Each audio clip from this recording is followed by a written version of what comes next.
4 бал ичинде калган тагдыр. Темир тор артындагы ойлор. Бул сүрөттөр өмүр бою эркинен ажыратылган инсандын абактагы жашоосун, өкүнүчтөрүн жана ички дүйнөсүн баяндайт. Бүгүн анын үнүн өзү эмес, колунан жаралган чыгармалары жеткирип турат. Темир тор аркасындагы жаралган сүрөттөр көрүүчүлөргө тартууланды. Бишкектеги Чуйков атындагы көркөм сүрөт галереясындагы өмүр бою эркинен ажыратылгандар тарабынан тартылган сүрөттөрдүн көргөзмөсү экинчи ирет уюштурулду. Экинчи жолу дегенде бул 19-түзөтүү мекемеси Жазалар Аткарма мамлекеттин ошо демилгечиси түзөтүү мекемеси өзү көргөзмөнүн айырмасы бир эле адамдын, бир эле соттолгон жарандын өзүнүн кол эмгеги, ушунун баары өзү 20 сүрөттүн баарын өзү тарткан. Биринчиден бул адам өзү бош отурганда ар кандай эми ойлор келет да.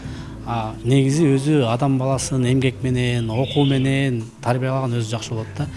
Сөзсүз түрдө алаксыйт, баягы ар кандай жаман ойлордон алыс болот, өзүнүн гана алек болуп, иши менен, сүрөт тартмай менен алек болуп, жан дүйнөсү бир аз өзү айткандай тынчый түшөт да. Көргөзмөгө шаар тургундары менен катар чет өлкөлүк коноктор да кызыгышты. Айрымдары автордун эмгектерин сатып алышса, адистер сүрөттөрдүн сапатын жана аткаруу чеберчилигин жогору баалашты. Мына тематический картиналар, портреттер, мунун сюжеттер холст, масло, май менен жасалган да. Вот ушулар өзүндө эмгектери бар да. У него резной идет, не евробакет, а резной. Тоже хорошая работа. Вот. Бир жылда 4 балдын ичинде жаралган бул эмгектер коомчулуктун назарына коюлду. Уюштуруучулардын айтымында автор көргөзмөдөн түшкөн каражаттын бир бөлүгүн кайрымдуулук иштерине багыттоону көздөп жатат. Аз кардарлар ар кайсы жактан келип жатышат. Шаар тургундары, чет элдиктер да келип атат.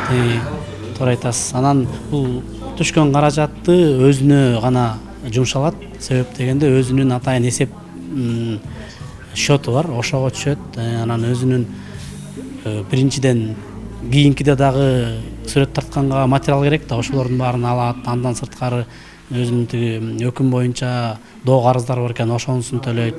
И кошумча ал кайрымдуулук кылам деп атат. Калган акчасын кайрымдуулук кылам деп өзү ушундай ниетте да. Чектелген шартка карабай жаралган бул чыгармалар автордун дүйнөгө болгон көз карашы. Бул эмгектер коомчулукка адамдын ички өзгөрүүсү жана чыгармачылык мүмкүнчүлүктөрү тууралуу ой салат. Уюштуруучулар бул багыттагы иштер мындан ары дагы улантылаарын билдиришти. Адина Абсаматова, Чыңгыз Талантбеков, ЛТР Бишкек.